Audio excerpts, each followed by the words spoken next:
boy.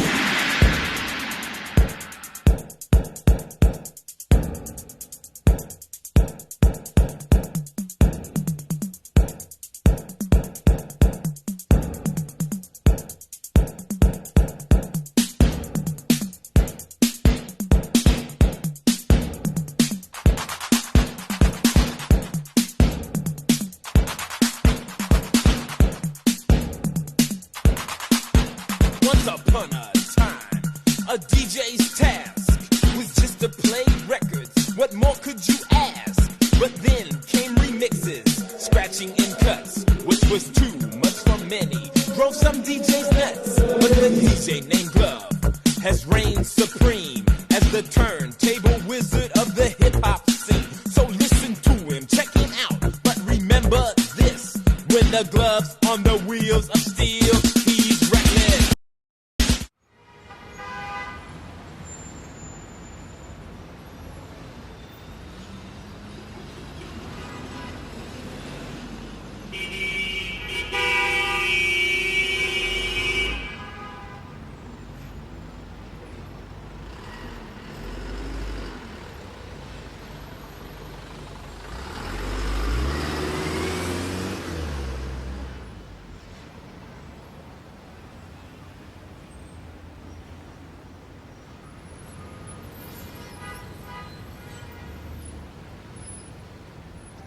Hey everybody, yo, it's your boy Derek Kendall.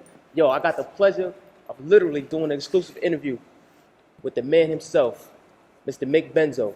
We're gonna introduce you to him in just a second, but first of all, listen, y'all gotta know something. Do y'all know where I'm at? Bronx River Community Center. Trust me, this is a legendary historical spot. We're gonna cover some topics, mainly covering the culture, known none other than hip-hop.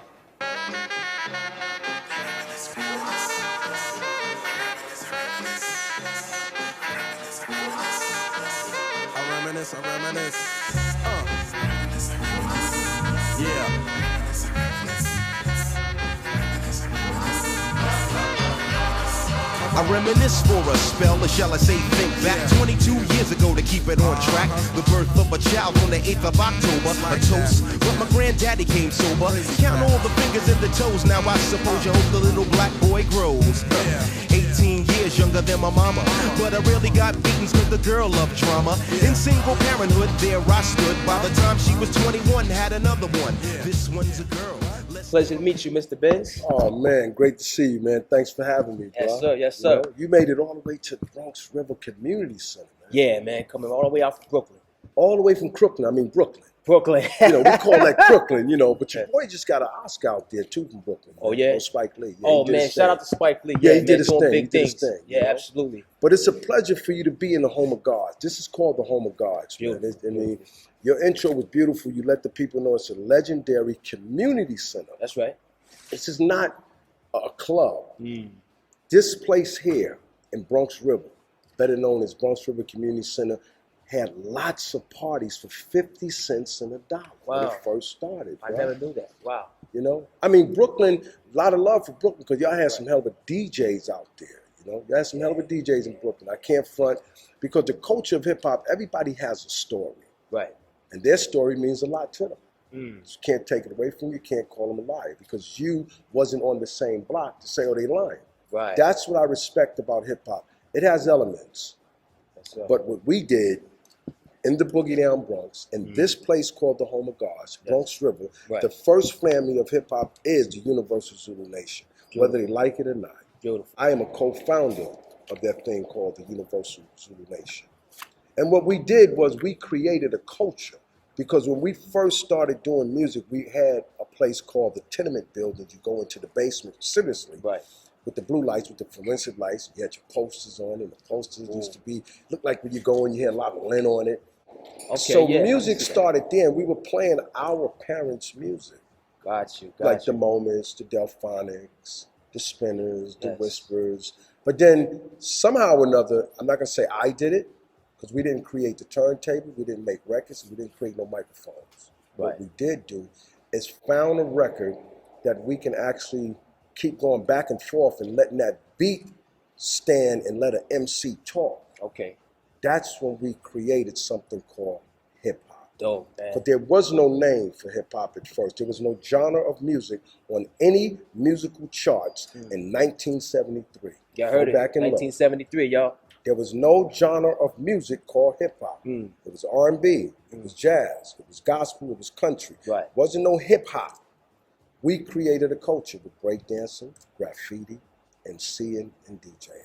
Right here in the Bronx. So tell us, man. I see you got the emblem on your jacket there. Yeah. Tell us, what is exactly the art of rap? Is it a documentary? Is it a tour? And tell us, what is your association with this particular name or production? Yes, sir. Well, first, the art of rap started off as a documentary that I was an associate producer with a gentleman by the name of Ice motherfucking T, not just Ice T. That's the way he goes. No. You know, so Ice T had an idea of doing a documentary called The Art of Rap. He wanted to actually interview some of his peers that he grew up on, that he respected in the music genre of hip-hop. When he came, Ice-T came 10 years later. I want to say it again, 10 years later, when hip-hop was already being done. Beautiful. So he's the second generation, not the first generation. The second generation. But what he wanted to do is do a documentary not on cars, not on houses, Right. not on jewelry. He wanted to do a documentary on the craft of rapping. What does a rapper does to get where he's going to make that song? And at that point, after the documentary came out in 2012, I decided to sit with him and say, yo, we need to turn this into a concert and a festival. And he said, Mick, we need to turn it into nothing. Yeah. You should do it. I'm like, why would you say that? He said, because you managed me, you represented Big Pun, you represented Fat Joe, you work with Lord Finesse, you work with King T, you work with the Furious Five, you work with a lot of people. You're a manager. So you knowing a lot of people, maybe you should put this together. And the first year we made it a big festival. We played in front of 15,000 and 14,000 with hip hop. Really? So we are showing you that the art of rap, it has elements. So what we do is, the art of rap is not just about classic hip hop. It's about hip hop. That's a fact. If I can afford to get Cardi B, she'll be on that stage seeing the elements of hip hop. Right. Right. Because at some point we have lost the music part is there, but we lost the culture of it. Beautiful. Where's the breakdancer? Where's that graffiti artist? I agree. I don't even know who Cardi B DJ is. So the elements is moving away, but now the art of rap wants to present the culture of hip hop back to you. That's what the art of rap is. Okay, Mick.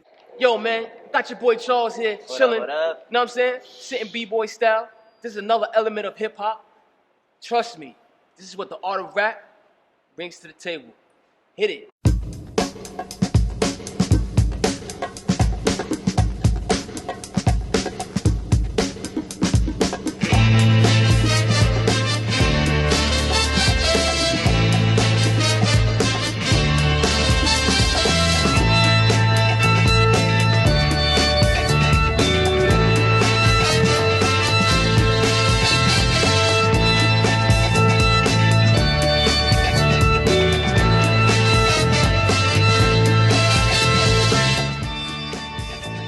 The art of rap, and this is what we bring to the stages, and concerts, and festivals.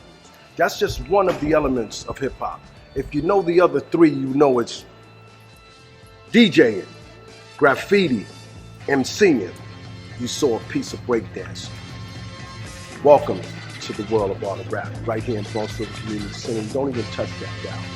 Think about it.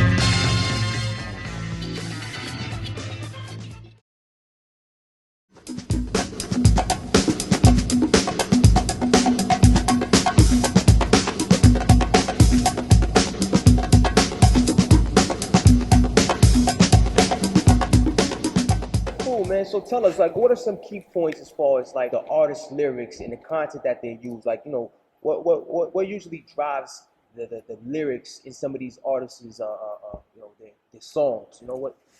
Sometimes it's upbringing. You got to remember, when we first started hip hop, we were doing things like there was a party night, everybody was shaking. We were partying.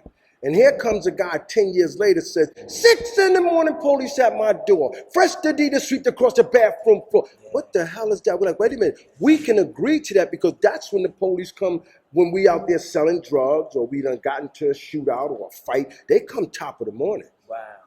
And I can remember clear as day. I got to bring this back because this is history of hip hop.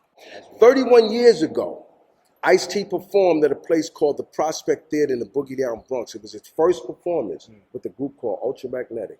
And in that same day, there was a gentleman named Larry Davis who had just shot up the police. Ice didn't even know him.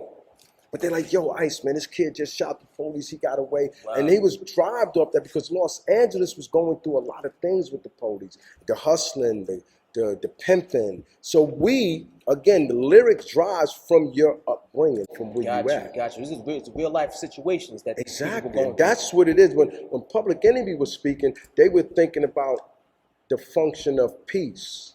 Africa Bambaataa and the Soul Sonic Force was peace, unity, love, and having fun. KRS-One, you know, Absolutely. Any means necessary. Absolutely. Because he was an orphan. Remember, this guy lived in shelters. God. So his upbringing said, any means necessary, I got to win. So your lyric content comes from your environment. So it was potent. It was real. I mean, look at the X-Clans. The movement. Right. And that's what's missing today's rap music, because it's not hip-hop. Today's rap music is missing elements of Funny, Bismarcky, right. Flavor Flav. Conscious, Public Enemy, KRS-One, X-Clans, Zulu Nation. Rakim, a god, lyricist. You know, so we're missing elements in the music. Everybody is almost rapping the same. I'm not mad at them though. Totally. And let me tell you why, sir. Because if none of this would be going on, hip-hop would be dead. Got you. We have to allow the kids to do what they want to do today, because the simple fact, hip-hop was brought up for the young ones. When we first did it, our parents did not know what the world we were doing. 46 years ago, hip-hop was birthed. Right, 46 years ago. 46 years ago. 46 years, people. So if you're 30, you're loving the rap music right now. You don't know hip-hop. Got you. The art of rap is trying to bring that back to you. We want to give you the elements of hip-hop. We don't want you to lose focus on what hip-hop is. That's a fact. But again, hip-hop is made for young people. Yes. It's not made for me. It's not made for you. But what we need to do is understand, as long as they playing it in the clubs, on the radio, and in the cars, hip-hop is still alive. Absolutely. I give it up to the guys that are doing it right now today, for the simple fact, if they wasn't, and we doing all this complaining, they're going to goddamn studio and make a record. There we go. Stop talking about what they're doing compared to what you're not doing.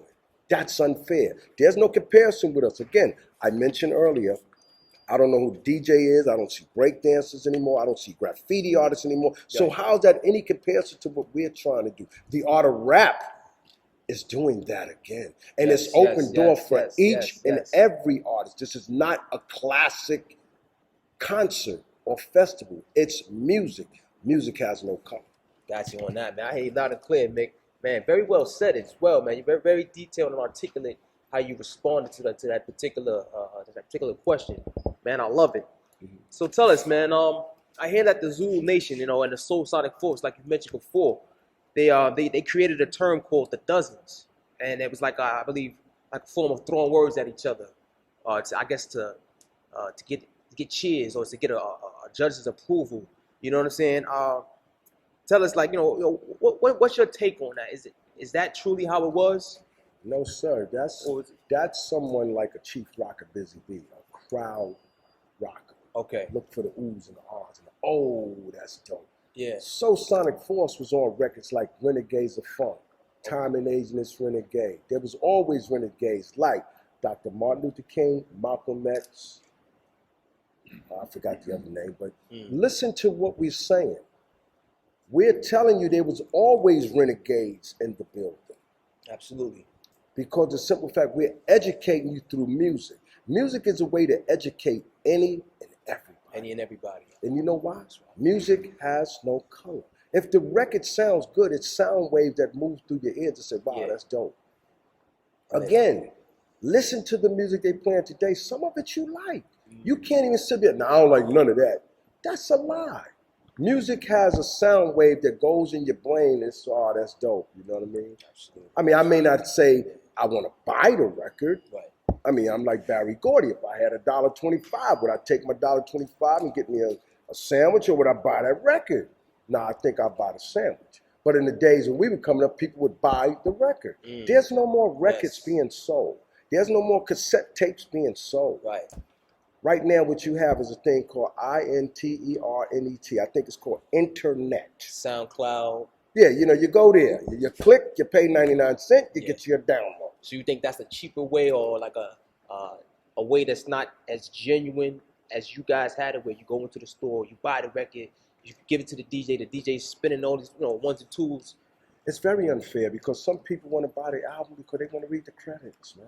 Yeah. People like to read, snap, yo, give me a shout out. Yo, that's dope, that's my man. You know, they don't have that anymore. All we have is something called the internet. Again, I don't even know what that is, but it's the internet. The internet. Y'all hear that? Yeah, it's not the internet, the internet. You know, that they took away from people's creativity. Gotcha. That made records, that put the producer down, put the mixer down. Shout outs to their man from the neighborhood. Shout out to their man. Kind of corny, right? You know, right now, that's all missing. Ask a kid right now, when you leave the interview, step to a kid who's 22 years and say, yo, man, what record you got? He asks you, what you mean, what record? He don't even know what a vinyl is. So they're trying to bring that back. Understand, man, we create things first and don't reap the benefits of it. Copy. It's like the guy who made this light up here. Yes, sir. He didn't reap the benefits of it. What, Thomas Edison? He didn't reap the benefit. You know who reaped the benefit? Con Ed. Con Ed. PSCG. They charge you for electricity. Okay. And this is the same thing they're doing with our music that we did 46 years ago. Man, I could dig that. We did it for fun. Didn't know it was a real business. Right. There were several independent labels like Profile, Tommy Boy, Select Records, Enjoy Records. Yes. Sugar Hill Records. Those were independent labels. When the major label like Warner Brothers and Elektra Records and Atlantic Records and Columbia found that they could make money, they started getting involved because this music meant nothing to them, because we took a Tina Garden record and we gave it to a group called the Treacherous Three, and they do Feel the Heartbeat. We're the Treacherous Three. We got a new heartbeat. So what they would say is, man, they just using everybody's music and all they doing is jibble-jabbing over it. Once the major label found out they could make billions of goddamn dollars, that's where the music changed. Wow. Yo, y'all people, y'all heard it first. Mick Benzo, we in the spot. Bronx, baby. Bronx River Community Center in the home of gods with me, the one and only, like Sony, Mick Benzo from the art of rap. Yeah, and I still represent Ice-T. That's right. We're going to spin it back, baby. We're going to be back right with you. Hey, everybody, we are back. Y'all already know we are in the historical Bronx River Community Center. This place has been here for decades. Let me tell you something. I'm here with the director here. Tell us, man, you know this place. You know the history. What have you done, or what do you do for the community, the children, music, you name it. What goes on here, and what kind of content can we listen to coming out of from this particular location? So when I first started working at Bronx River several years ago, I asked the community what they wanted in the community center. Okay. And what they spoke of was the history of hip hop from Bronx River. They said, we want to bring hip hop back to the Bronx. Right. So one of the first things I did was create a recording studio. And right now we have a recording studio at the Bronx River Community Center where our young people, adults, community members can come in and record a track for free. Beautiful. Right here. Right here. And this, right now. Yes. Beautiful, beautiful. Excellent. And now the kids, right? What draws the kids to this place? Why do kids want to be involved with this particular community center? Tell us a little bit about that. So this center is a safe haven, like I like to call it. We have a basketball court here, and everybody focuses on basketball and sports. I came in with a different agenda where I said, we have an opportunity to enhance the entire community because we have a space where we can get the young people in here, and then now once we have them in here, now we can be creative and teach them different arts, teach them different dance, teach them about technology. Teaching them about anything we want, but the main goal is getting them in here. Once we have them in here, then we create the environment and we create the culture that we want for them. That's beautiful, man. You know, children definitely are the future, man. I feel as if anything, you guys are doing a great job keeping this place uptight and you know, keeping it running the way you have. The activities and the programs that go on here, to me, are astonishing. Man, coming from me, I'm only 34 years old. I love it. I'm actually, you know, inspired by what you do and you know, the historical elements that come out or have come out of this place to this date, 2019. Man, I gotta say, you know, I give it to you. You know, you're doing a great job. Thank you. And you know, we would love to, you know, kind of get more involved with what you guys do. Find out more information about it later on. We're gonna go around the neighborhood. We're gonna find out more. And one other thing I want to touch base on is this is not just a center for the children. This is a community center for the families. You know, we create wraparound services where we do intergenerational activities with the senior citizens and our young people. It's very important that our seniors educate our young people about the history, because we do not want bad history to repeat itself. So that's some of the programs we have going on, and it's very, very crucial and very intentional. The holistic approach that I do with our teachings of the programming that we run. I hear that, you know, being that this place is an historical spot for hip hop and the culture and the kids. Tell us a little bit about the older people that come here. What do they have to say? What's their take on this place? Every time we have older folks that come in, they just talk about the history of what Bronx River used to be, you know, and what the culture, the community environment, the aspect of families looking out after one another, you know, that has gone and diminished a little bit, you know, and I want to bring that back. Wow. Where is that community aspect, you know? Where are our families looking out for each other's children? You know, when you have, you know, Pedro or Juan in the corner peeing in the elevator, where is the neighbor calling the mothers and the fathers and letting them know we have to take care of our community because we live here, you know? And that aspect has changed. So when they come and they see that, they say, Bronx River was not like that when we were here. Wow. So I'm trying to change that culture and the environment, and it's starting with the young people and changing the mindsets of what it is. You know, we have the opportunity to be successful. We have an opportunity to create an environment where we're all going to progress and change what the history wants us to do, repeat itself in the cycle of poverty. We can get out of the poverty. We can rise above that, but we have to work together as a community to do so. Okay, cool, man. Hey, man. Anybody that's out there that's struggling, I know the Bronx is known for a relatively, it could be considered a relatively poor neighborhood as we speak to this day. But is there like any programs where you know there's food available, where you know you can offer to anyone that needs specific help, or if they're struggling out there, that kind of thing? So we do have food pantry here once a month. Unfortunately, we don't have it as much as I would like.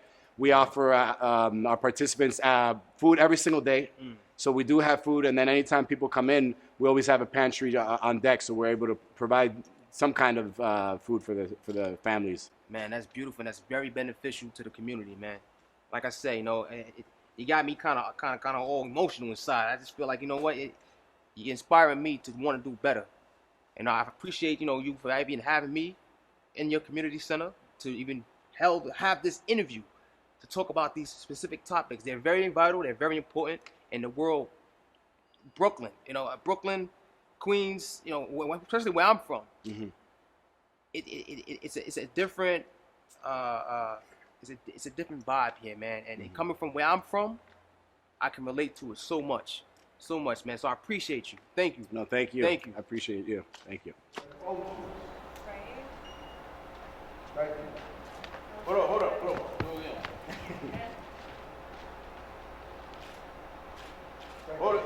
Hold it. Oh, you suck. Yo, you should be used to this. Yeah, exactly.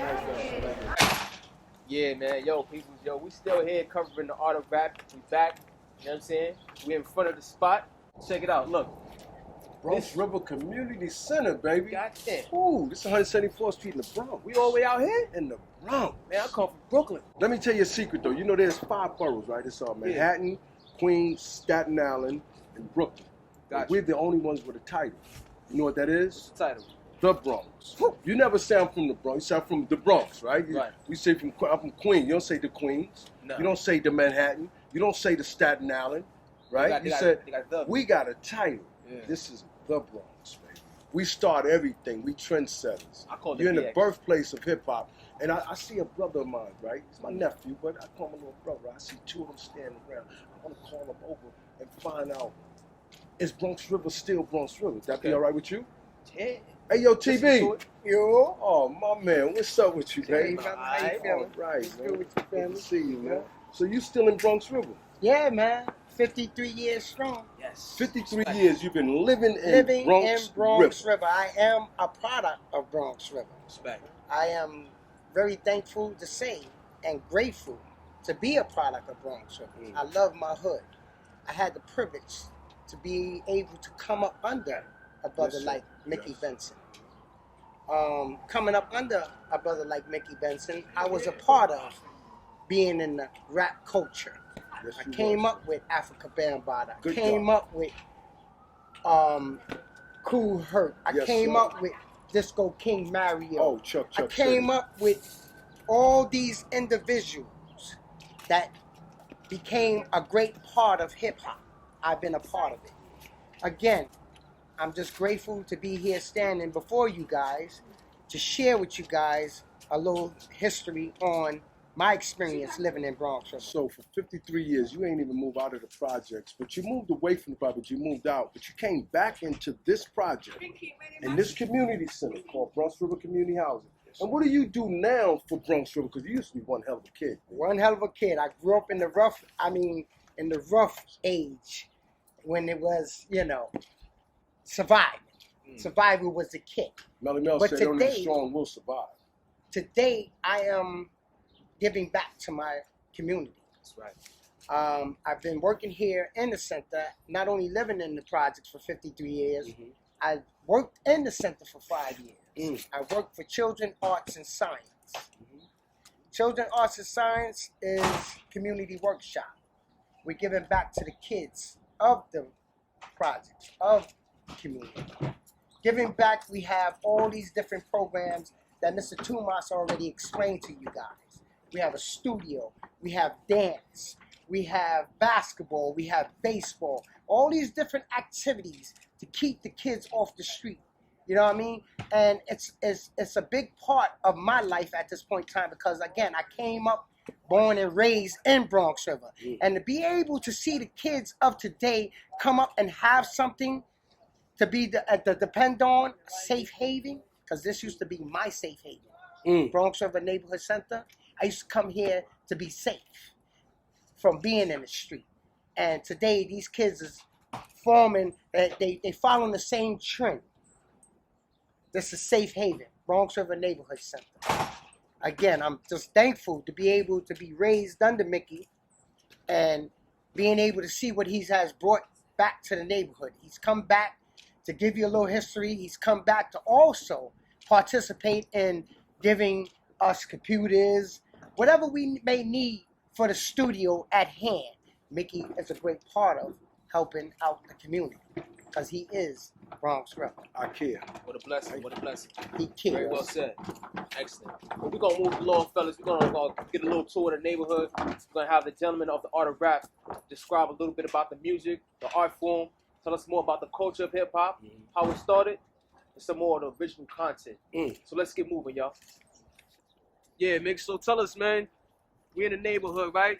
Yeah. Take us on a little tour now. So You know, we're what gonna we do. going ahead? I want to walk around the back of the community center where really that was our clubhouse, man. And, Bronx River Community Center, but the back was where we did all the parties at for real. When we came off of 1595, when we used to put the speak out the window, that was cool. But then we had action to go in the back and we did your break dancing. A lot of artists came through here too. Oh, yeah, man. yeah. Tell A us, lot of tell artists, us, man. tell us about the artists. Tell us a little bit about like some of the artists that you worked with since then, to this day, and also why some of those particular artists. I mean, I worked with the Furious 5 MCs, not Grandmaster Flash, but the group is known as Grandmaster Flash and the Furious 5. Right. I worked with the Furious 5, Mal, Creed, Scorpio, and Son of a Queen, Raheem. I worked with them. We the first group to get inducted in Rock and Roll Hall of Fame. Man, too, that's man. big, man. That's The first rap group to get inducted in the Rock and Roll Hall of Fame Fame. again is from the Bronx. The title, the Bronx. So we do everything first. We do everything first, though. It's a lot of firsts that we do. Like people don't know. I worked with Ice-T for years. I'm still with Ice-T. dope. Over 30 plus years. You see him on Law and Order, Special Victor Unit. You hear him on Ice Cold, thing on TV. He doing Cold Blood now too. Yeah. He's the voice of it, baby. Man, that's look, we still in the game. I worked with Lord Finesse. He was a dope lyricist, man. He was one of those guys who had that, flavor that you couldn't really get with. I even worked with Big Pun. Rest in peace. Wow. And I worked with Fat Joey Crack. Fire, so I've been around, and this is coming up with this right here. Oh my God, this thing looks real small. It used to look big, man. That's because of these. This thing these used to look fences big, that's B. Wow. This thing was that small. Like we always on stage. You had the Furious Five. You had some Cold Crush up there. We had over You had the 500 Jazzy people Five out here. MCs up there. You had Lisa Over. Lee, the Queen of MC. This very spot right This here. very spot, we used to have Yeah. over 500-600 people out here. It's legendary, man. That's Hey. And gave us the hell. break dances we used to do on cardboard. what. In Lilonian, both of those things they worked with, You couldn't afford the Lilonian, you get a piece of card, but rock out. So about Me- the culture, right? Like I know that you guys put on incredible shows here. I'm talking about some historical stuff here, man. Like so, since then, to this very day, 2019, hip hop, the state that it's in now, right? I want to know how has it evolved into this, this billion-dollar industry that it is. Like I know because we got it on. They got it on now. Cartoons. They got it on. What do you call it? TV show, kids shows, commercials. Is it too commercialized now? What do I you? told you, hip hop became a billion-dollar business. And when you can get someone to listen, even on a commercial, or even look at the commercial because they have a certain artist on it, it helps their brand. And this is what we did, but we didn't know we were going to be able to do things like that. Right. We didn't know that, man. I mean, I looked at that new commercial that Cardi B's on, the Yeah. Pepsi Cola. Oh, When the last time you had a Pepsi? Oh, Right, you haven't had a Pepsi since Kung Fu Fighting. Yeah. You might buy one because you saw Cardi B. right. This is what hip hop does. It Wow. gathers us to buy their product. Hip hop is big, man. Commercials, movies, TVs, they can't stop it. They can't stop it, huh? Do you think they kind of like is it washed out? Does it still kind of hold its true element, like as far as what we're doing? I just said before, I mean, earlier today, I was telling you that they're doing something different. Again, I got to go back to say these words. Hip hop is for young people. It's not for the 55 to 65. You know what I mean? It's Yeah. not. I'm sorry to say, but we got to accept what they're doing because they're keeping it alive. Wow. They're not doing what we did. They're not doing what we did, but they're doing a good job of what they're doing. I like it.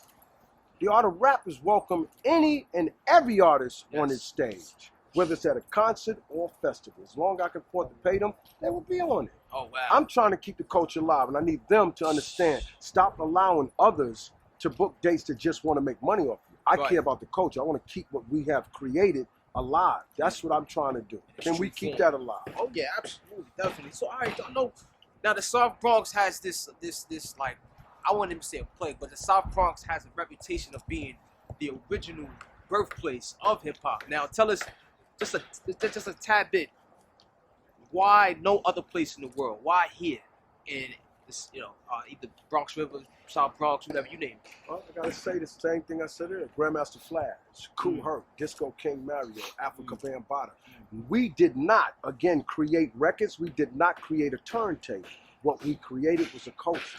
We took a culture right here in this backstage. Right? We took your record, whether it was a Marvin Gaye record, a Temptation record, a Parliament, a Funkadelic record, a Sly and the Family Stone record, and we played it. We held the beat. And we let an MC rap. And all he said, yes, yes, y'all, to the beat, y'all. We created something. That's powerful. We created some. Queens was doing hip hop, Yeah. but they were doing disco. We were doing disco. Okay. Brooklyn was doing hip hop, but they were doing disco. Stop it. We started something different. We're not taking away from they were playing records, but everybody played disco. Let the music play. Everybody did that. We changed it in the Bronx. We are the first family. And if you think about it, the more reason I would say that because every artist that were up and coming from a KRS-One to a Q-Tip to a Ice-T to a Ice Cube Yes. to a Brand Nubians, what did they yell out? What's the name of this nation? Zulu. And who's going to get on down? Bambaataa. And every artist yelled about Zulu Nation.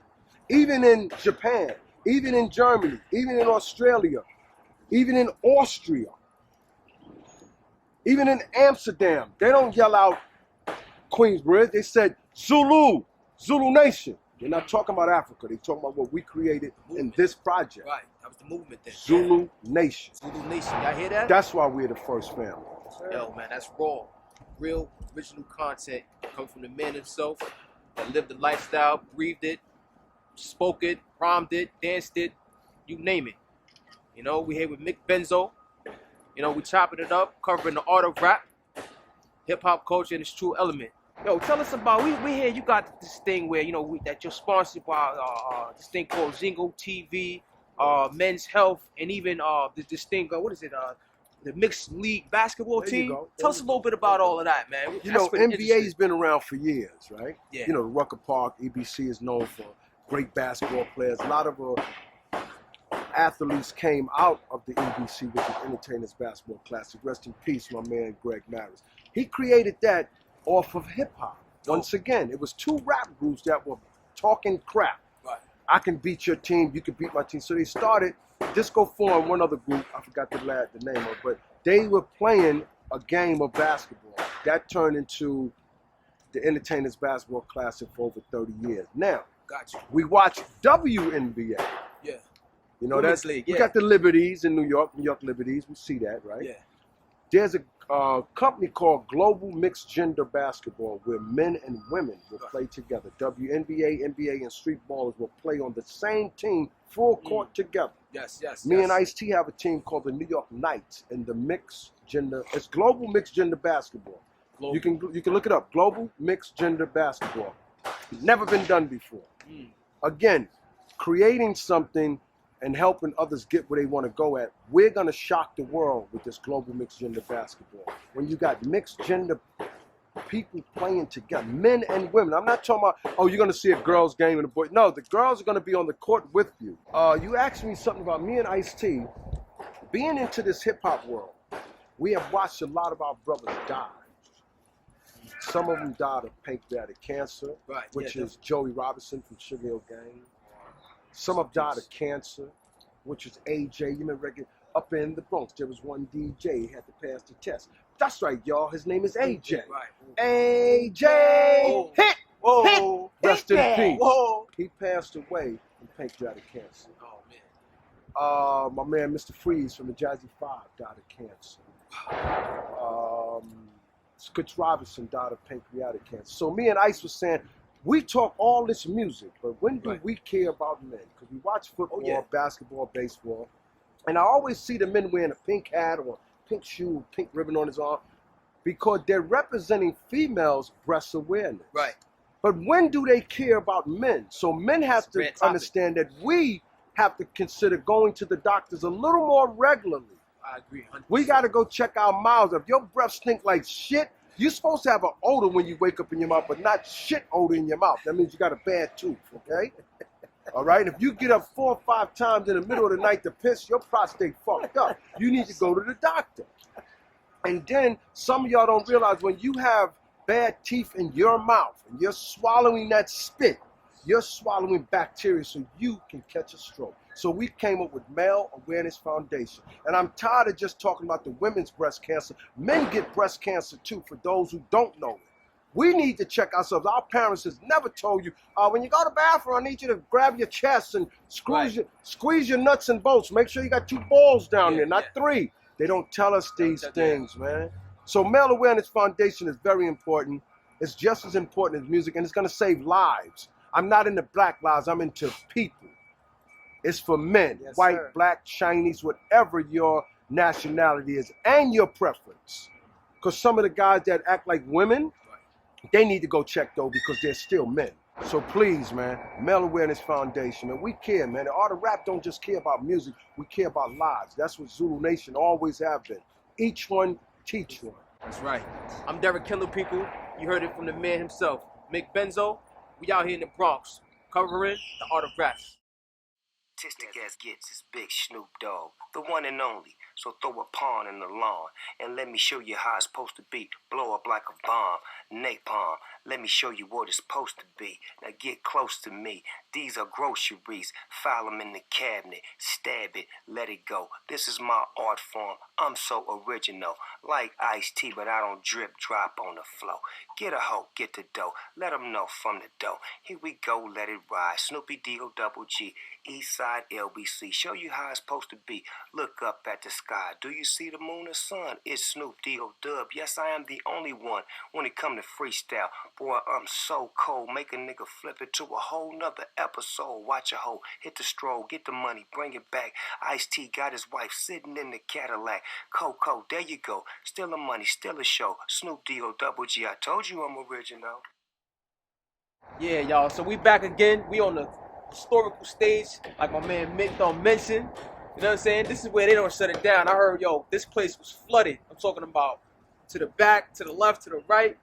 What we gonna do? We gonna get back into the art of rap. Right. Tell us a little bit more, Mick. My thing is they have to put their work in because we have a label too. It's called Pay Up Records. It's distributed through digital distribution, through Empire Distribution, which is the same outlets that Universal Attraction and Electric Records and Warner Brothers have. Same outlets that they have. I mean, but you gotta put your work in order to be even acknowledged in the business.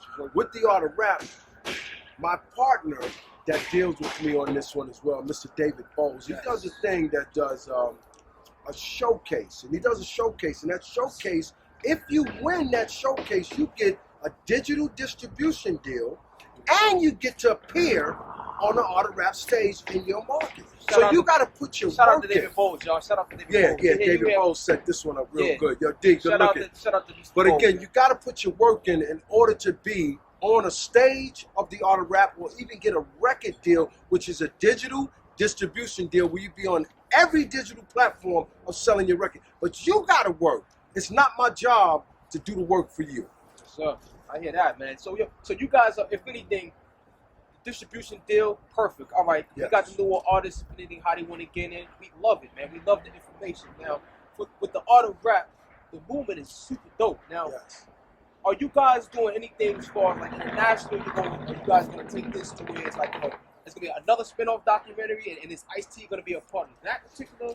Is he gonna direct Good that question. too? Good question. This is what we're looking to do. It's just out in the atmosphere as we're speaking, which we are doing. But we're going to do the new artists as well for the art of rap, because we did all the classic artists. Now it's time to showcase some, even going down south. But yes, we are going to take the art of rap overseas. Overseas respects hip hop a little more than the United States do. And we are coming. So yeah. And right now I'm having some meetings, some great meetings, and hopefully, I don't want to jinx myself, that this summer, in the month of May, June, July, August, we shall have at least 20 dates of the art of rap. Again, if you appear at any of those showcases that Mr. David Bowles is doing, you might win. And then whatever market you're in, if you're in Chicago, Detroit, Los Angeles, San Francisco, Philadelphia, Boston, Baltimore, if that's the market, when we come through your market, you will be one of the opening acts. But you have to put your work in. We're taking this overseas. The art of rap will be overseas. Y'all hear that? Yo, hard work pays off, baby. Listen, man. 2019, we're about, what is it, about 46 years after the whole thing began back in the 70s. Listen, man. Mick Benzo, tell us. Yes, sir. What's next for you? What's next is to push the culture of hip hop and continue to do that. But I got to start focusing on that male awareness. I need my men. I need all my men to go get a physical. I can't save your life, but what I can do is extend it for another year or two. Remember, the best person that can tell you why you sick, or who can help you, is a doctor, not your parents, not me, not your uncle. Go to a professional. His name is doctor, and it can be the emergency office if you don't have a primary doctor. Go get your physical. That's right. Makes a difference. Yo, man. Saving lives. Men lives. Not only women, but men. Listen, man. Pay attention. Help is very important. Yes, like please. my man, Mr. Benzo, put it. Listen, please take care of your health, gentlemen. The art of rap, we here with the representatives. True pioneers of hip hop. Yes, sir. It's not a game, y'all. Yes, sir. I'm Derek Kendall. I'm Mick Benzo. I appreciate y'all. Tell a friend to tell a friend. Matter of fact, don't even think about changing the dial until the credits come on. Be good. Yes, sir. So listen to the music, let your mind feel free. Realize you're with the master GLOB.